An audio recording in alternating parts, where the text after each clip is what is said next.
Hot Pepper Doll was written by a gentleman that published the song with Hank Lachlan. Hank Adam Jr. one night played it for me and he said, "Cerrito, I've got a song for you." And it was Hot Pepper Doll. And I shook his hand and I told him, I'm really gonna cut that song. And 2 years later, we cut Hot Pepper Doll. So here we are cutting it for the video and national release. I'm very excited about it. The song lends itself to a dance, you know, the Hot Pepper Doll. And when we decided to cut Hot Pepper Doll, I wanted a very live dance feel to it, you know. So that's when we decided to put together the song, and then we decided to cut the video. But I invited all my friends to dance in the video.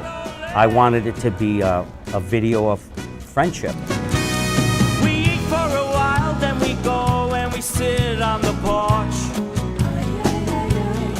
She gets a kiss off fire, 'cause my throat is hot as a torch.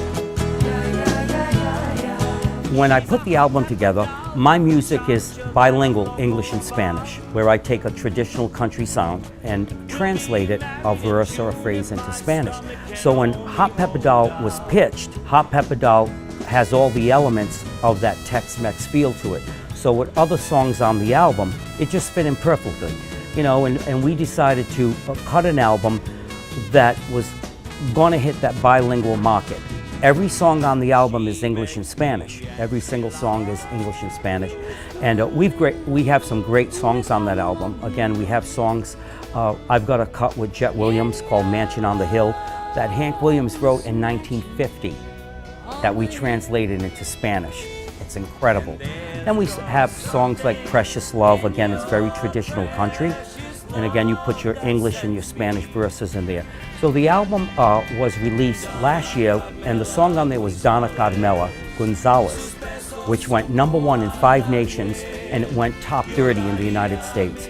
To translate a song from 1950 into Spanish and have it be played on the radio is a huge accomplishment in itself, because not only do the Hispanics enjoy it, the Anglos enjoy it. I just came back from Hidalgo, Texas with 30,000 people, and I sang a Hot Pepper Doll, and they just went crazy for it. You know, I brought women on stage, and we had a Hot Pepper Doll contest, and you know, to me, all women are Hot Pepper Dolls. To me, from 18 to 80, they're all Hot Pepper Dolls.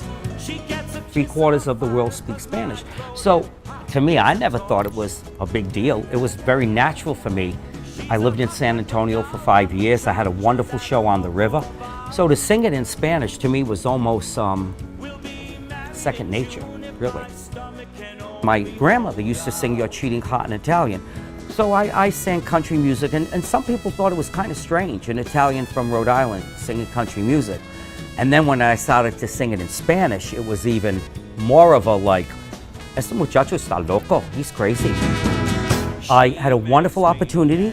I met Charo in Las Vegas, and the producer of the show, Felipe De La Rosa. They were auditioning backup singers, and I decided, well, I'll sing backup. And as a result, I went from singing backup to lead backup singer. And then, you know, I would pick up the guitar and I would start to sing, and living in San Antonio and traveling, you know, it was very simple for me, because I would say to Felipe, or say, you know what, this song would sound so good in Spanish. Why doesn't somebody do it in Spanish? And we would sit down and translate the song. The next thing you know, I would sing it in Spanish. And that's how it really started, you know, and then it just wound up. I came to Nashville and I started working with some musicians, and we started to cut demos, and before you know it, it was here. Everybody's very excited about it. You know, I call everybody now Hot Pepper Doll, you know what I mean? So ultimately, it's really gonna be a career song for me. I really do believe that.